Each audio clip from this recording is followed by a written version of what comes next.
Hi, my name is Caitlin. I am a junior at Stanford, and I'm also the co-CEO and co-founder of Diversify Our Narrative.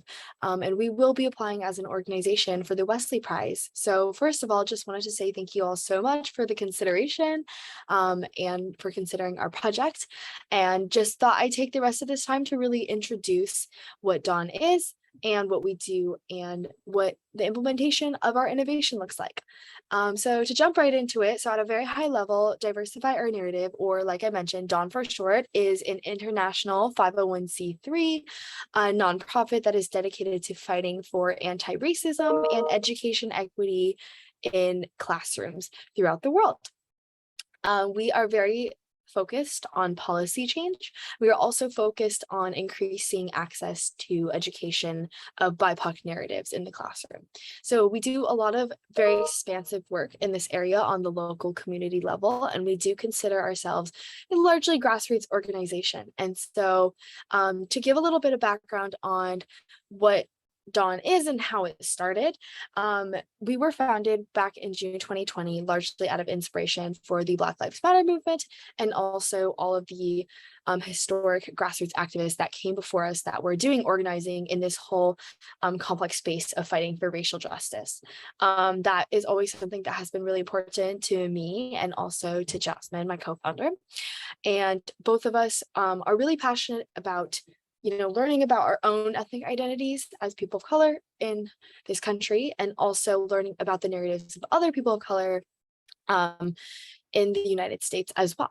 And so we were reflecting back in June 2020, just with everything going on, about how people can be more tolerant and more educated about issues with people of color. And there were a couple of things we realized. So one of the first things we realized is that education is so fundamental to fighting ignorance and to combating hatred.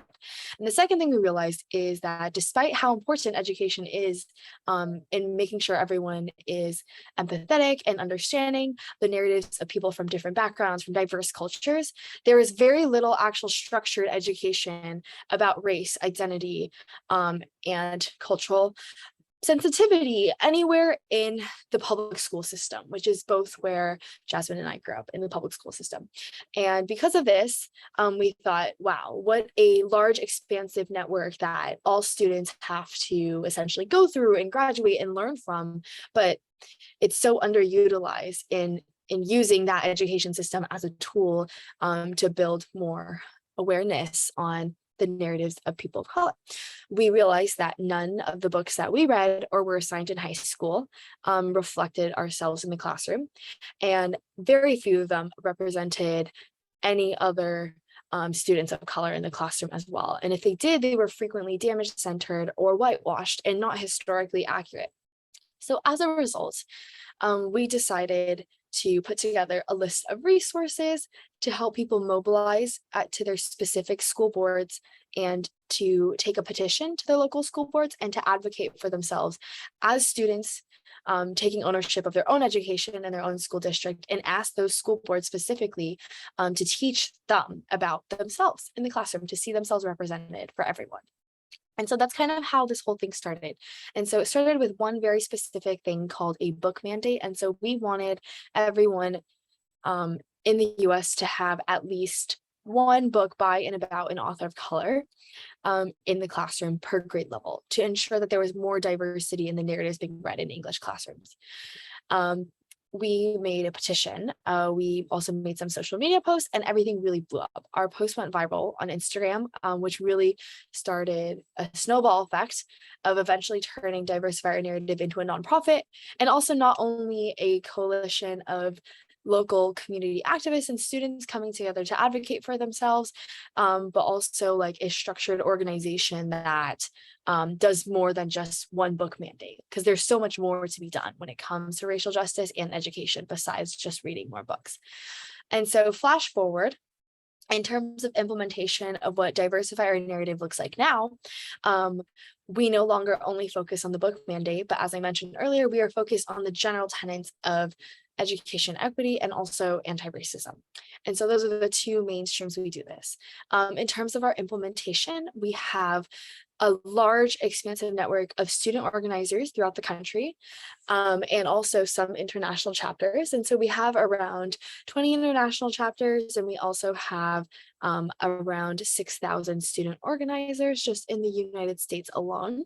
And they all work on a lot of different local community projects, really tailoring all of them to what their community needs. Because I think fundamentally, our national team is here for support, but we want to make sure that our ground level student organizers are really the ones that actually have agency and autonomy, and a thorough understanding of their own needs.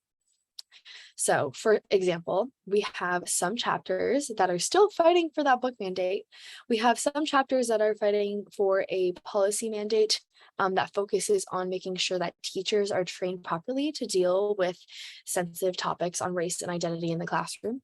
We have some schools making it mandatory to have an anti-racism assembly once a year. We also had some schools partner with their local elementary schools in their school district. And as high schoolers, they would come to those elementary schools and set up an after-school reading program where they read children's stories that featured people of color and students of color so they could see themselves represented in the classroom as little children, and so on and so forth. And then we also have a lot of people advocating for a mandatory ethnic studies course at a local school district level. And so all of these things are just a couple of different examples of the type of work we do.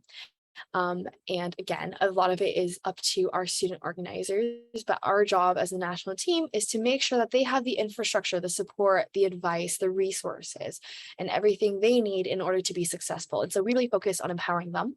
And that is really, really, I think, the core of what we do and what we believe in. And so to sum it all up, we are a international org of a lot of different students from a diverse group of backgrounds and cultures, all united by a shared goal of believing that students should learn about anti-racism and should advocate for education equity in their school system.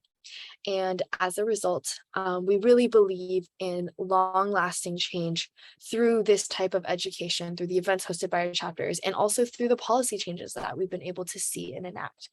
And so as a result, I think that is a pretty good overview of what we do. And I just wanted to say thank you so much for the consideration and for the time. And if there's any clarification any of us can offer, feel free to let us know. But we look forward to hearing back from you. And thank you so much.